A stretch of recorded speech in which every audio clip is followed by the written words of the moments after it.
नमस्कार दोस्तों, PR prime news 24 की तरफ से मैं आपका दोस्त, आपका होस्ट पुष्पराज गौतम। अब मेरे साथ जुड़ चुके हैं हमारे बड़े भाई परमेश लाल जी। इस समय दोस्तों हम लोग आजमगढ़ की सबसे पावन धरती दुर्वासा धाम पे आए हुए हैं।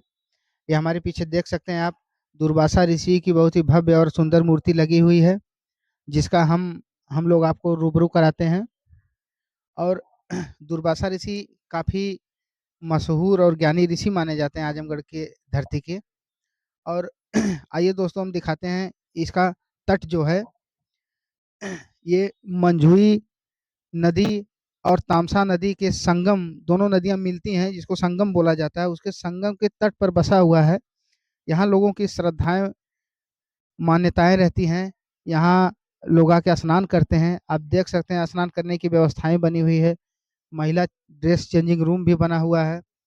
आप देखिए, कुछ लोग उधर स्नान भी कर रहे हैं। साथ में यहाँ पे छोटे-छोटे बहुत से मंदिर बने हुए हैं, जिसमें राम जी, हनुमान जी और आगे संत रविदास जी का ही बहुत भव्य मंदिर है। आइए हम आपको लेके चलते हैं संत रविदास जी के मंदिर के साइड। जैसा कि दोस्तों अगले मंदिर पे हम लोग आए हैं, जो रविदास जी का मंदिर है। आप देख सकते हैं उनकी एक अच्छी-सी सफ़ेद पत्थर की बनी हुई मूर्ति है। आप इसको देख सकते हैं। और यहाँ के जो सबसे पहले और मेन पुजारी थे, जो समाधि ले चुके हैं, आइए उनके मंदिर को हम आपको दिखाते हैं। देखिए, इनका नाम है ब्रह्मलीन बाबा जयगुंदास जी महाराज। धीरे-धीरे हम चलते हैं इनकी मूर्ति की तरफ। देखिए, ब्रह्मलीन बाबा जयगुंदास जी महाराज जी हैं। इनकी समाधि यही बनी हुई है, जो 5 दिसंबर सन 2005 को समाधि लिए थे यहाँ पर। और अब रविदास मंदिर की देख-रेख करने की ज़िम्मेदारी यहाँ 2 बाबा लोग रहते हैं। हम चलते हैं धीरे-धीरे बाबा जी के पास और मंदिर और जयगुंदास जी के बारे में कुछ जानकारी लेते हैं और रविदास जी के कर्मों पे थोड़ा बिंदु डालेंगे हमारे बाबा जी।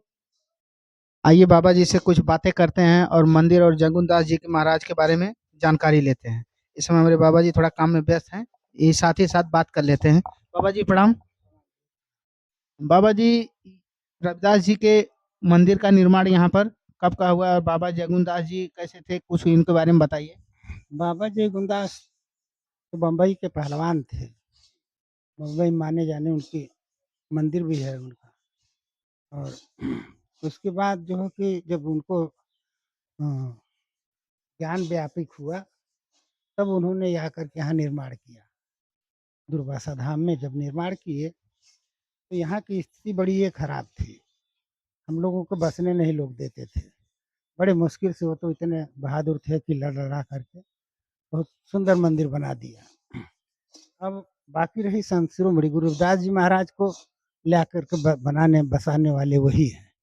अब इन जातियों को उठाने वाले भी बाबा जय गुरदास हैं, जो सर पे ताज बांध के छोड़ के चले गए हैं। इसलिए अफसोस आता है अपनी बिरदरियों पर कि एक पैसे का ज्ञान नहीं है लोगों को कि हमको जाना कहाँ चाहिए। वो आज भी उसी लफड़े में फंसे हुए हैं। अभी हमारे नेताजी आए हुए हैं, जो ब्लॉक प्रमुख हैं अहिरोला के, वो आकर के वहाँ पूजा पाठ करवा रहे हैं। हमने सोचा यहीं करवा लेंगे, लेकिन नहीं करवाए। क्या नाम है उनका जो नेताजी आए हुए हैं? पर नहुआ तो नहीं याद है।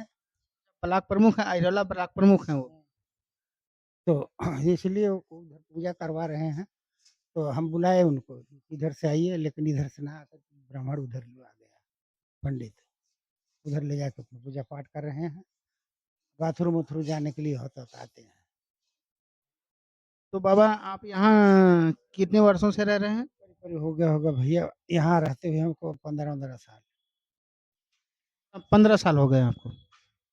एक ही खूंटे बंधे पड़े हैं इसी जगह, उन्हीं की देख रेख में लगे हुए हैं। ठीक है दोस्तों, जैसा कि बाबा जी से जानकारी मिली और आइए मिलते हैं हमारे दूसरे बाबा जी हैं, इनसे भी कुछ जानकारियाँ लेते हैं। तो बाबा जी आप यहाँ कितने दिनों से रह रहे हैं? हम तो भैया 4-6 महीना से यहाँ हैं। 4-6 महीने से रह रहे हैं। वैसे आते जाते थे, लेकिन हैं 4-6 महीना से। प्रॉपरली 4-6 महीने से हैं और आना-जाना हमेशा से लगा रहता है। तो ये संन्यास जीवन आपने कब से लिया? अरे ये तो करीब करीब समझता हूँ 25 बरिस हो गया। अब वहाँ जो है, वहाँ भी मंदिर है ना, निजामाबाद। हाँ, वहाँ भी मंदिर है, तो वहाँ रहते थे, तो अब ये 4-6 महीना से यहाँ आए, वहाँ दूसरे को कहा भाई ज़रा देखभाल करना, हाँ, इसको अपना धूप-काठी जलाना। ये निजामाबाद दत्तात्रेय के पास क्या? दत्तात्रेय से और दक्षिण तरफ है एक गाँव मारुकपुर हादी अली, हाँ, वहीं का। वहाँ रविदास मंदिर वहाँ पर भी? नहीं, वो मंदिर शंकर जी का बनाया गया है, लेकिन अब रविदास हैं वहाँ रहते हैं, वही की वही बस्ती है, उसी में सब पूजा पाठ सब करते हैं। ये बैठाने वाले हैं रविदास जी को, देखिए कब बैठते हैं, क्या कह रही है कि उनको वहाँ बैठाया जाए। हमारे चैनल के माध्यम से सामाजिक जीवन जो लोग जी रहे हैं, हमारे दोस्त, इनके लिए कुछ सामाजिक टिप्स दे सकते हैं? कुछ मतलब इतना दिन से आप सन्यास जीवन में कुछ ज्ञान की बातें बताएँ जिससे इनका जीवन जीने में थोड़ा दुर्लभ हो? तो ये बाबा जी हैं ना, अभी तो वो बड़े वाले अभी तो नहीं हैं वो, हाँ, जो बड़े महंत हैं ये नहीं हैं यहाँ, अब हम लोग हैं, बाबा जी कुछ दे सकते हैं, हाँ, उनसे ले लीजिए। ठीक है दोस्तों, आते हैं बाबा जी से। ये जो हम लोग सामाजिक जीवन जी रहे हैं दोस्तों, इसमें काफ़ी दुख सुख चढ़ाव उतार का जीवन होता रहता है, लेकिन जो ज्ञान प्राप्ति ले चुके हैं ये लोग, बाबा लोग जो सन्यासी जीवन जी रहे हैं, इनसे कुछ जानकारी की बातें लेते हैं जो हमारे जीवन में आए, जिससे हम लोगों का जीवन थोड़ा सुगम बन सके। बाबा जी, कुछ सामाजिक जीवन के बारे में कुछ आप ज्ञान दीजिए जिससे लोगों का जीवन जीने में थोड़ा आसानी हो। दिक्कत राजन, जीवन जीने का आसानी किसी भ्रष्टाचार में ना फँस करके मनुष्य को हमेशा साधारण जीवन बिताने का, साधारण रास्ता चलने का, साधारण परिवार में एक जगह बैठ के भोजन करने का और लाभ होता है उसको तब, जब साधारण जीवन व्यतीत करेगा तो उसको ज्ञान प्राप्त होगा। और अनजान में ऐसे ही भटकता रहेगा या खान पान नहीं ठीक रखा है, रहन सहन नहीं ठीक है, तो उसका ज्ञान नहीं उपलब्ध हो सकता। इसलिए राजन, मैं तो नहीं, वो अगर होते ना तो दो चार बातें ऐसी हो जाती कि जो अजीब सी थी। हाँ, इसलिए आना था तो आप फ़ोन करके आते तो हम उनको रोकते। इसलिए राजन, हमेशा ध्यान रखे मनुष्य कि यहाँ पर दूसरा कोई नहीं, स्वतः ही हम खुद ज़िम्मेदार हैं हर चीज़ का, हर कर्म का। मनुष्य कर्म करेगा, फल की इच्छा भी ना रखे कि हम इस फल के लिए करें, नहीं। फल के लिए अगर इच्छा करके रखता है तो वो जल्दी प्राप्त नहीं होता है। ऐसे करेगा तो उसको प्राप्त हो जाएगा। कर्म ही सर्वप्रधान है, जैसा कर्म वैसा फल। इसलिए आप लोग अपने-अपने कर्मों पर लगे रहिए, होना आज वो होगा। हाँ, कोई रोकने वाला नहीं। बाबा जी बहुत-बहुत धन्यवाद। जैसा कि दोस्तों बाबा जी द्वारा बताया गया, कर्म ही सर्वप्रधान होता है, जैसा कर्म वैसा फल। तो दोस्तों हम अपने चैनल के माध्यम से आपसे कहना चाहते हैं कि कर्म अच्छे होने चाहिए।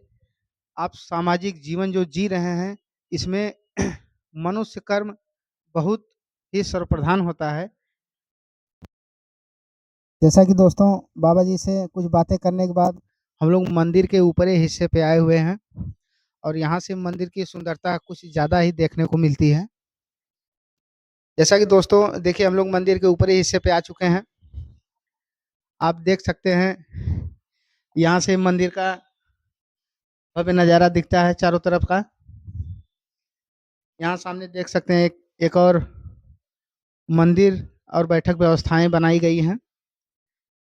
यहाँ पर बताया जाता है बाबा जी के द्वारा कि यहाँ शादियाँ भी कराई जाती हैं और शादियाँ कराने के बाद यहाँ से दुर्वासा धाम से प्रमाण पत्र दिया जाता है।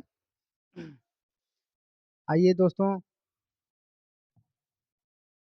इधर हम आपको दिखाते हैं। यहाँ देखिए ऊपर एक मंदिर बना हुआ है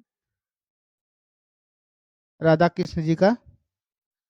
और वो बाबा जी, वो जो सामने तस्वीर है बाबा जगुनदास जी की, वही तस्वीर है क्या? आप देख सकते हैं बाबा जगुनदास की तस्वीर वहाँ लगी हुई है।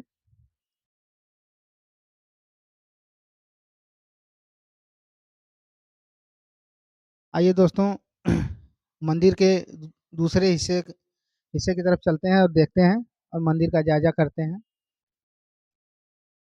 बाबा जयगुन दास बताया जाता है कि मुंबई के एक चर्चित पहलवान थे। जब वो संन्यास लेने के बाद यहाँ आए, काफ़ी समस्याओं का सामना करने के बाद यहाँ मंदिर का निर्माण कराया बाबा जयगुन दास जी ने और उन्हीं के निर्देशानुसार मंदिर की देख-रेख होती रहती है और लोग तो उनके एक्सपायर होने के बाद और भी पुजारी लोग आए और धीरे-धीरे हैं अभी। अभी जो यहाँ के मेन पुजारी हैं, वो इस समय हैं नहीं, कहीं गए हुए हैं। सर राम कुमार जी हैं, बाबा जयगुण दास के पुत्र हैं। अब पूरी देख-रेख मंदिर की वही करते हैं, वो इस समय हैं नहीं, कहीं गए हुए हैं, उनसे मुलाकात नहीं हुई। नहीं दोस्तों, उनसे हम मुलाकात आपकी करवाते, काफ़ी अच्छी ज्ञान की बातें मिलती। ठीक है, जैसा कि दोस्तों हमने आपसे बताया था कि आजमगढ़ की पावन धरती पे जितने भी स्थल हैं, सबका धीरे-धीरे हम आपको जायज़ा करवाएँगे, उसकी जानकारी देंगे। उसी की कड़ी में इस समय हम लोग दुर्वासा धाम आए हुए हैं दोस्तों, और आप लोगों का प्यार आशीर्वाद मिलता रहा तो हम लोग आजमगढ़ के सभी पावन स्थलों को दिखाएँगे। साथ ही साथ दोस्तों हमारे चैनल पीआर प्राइम न्यूज़ 24 को लाइव सब्सक्राइब करते रहिए और जिससे हम लोगों को प्रोत्साहन मिले कि अगली वीडियो बनाएँ। बहुत-बहुत धन्यवाद।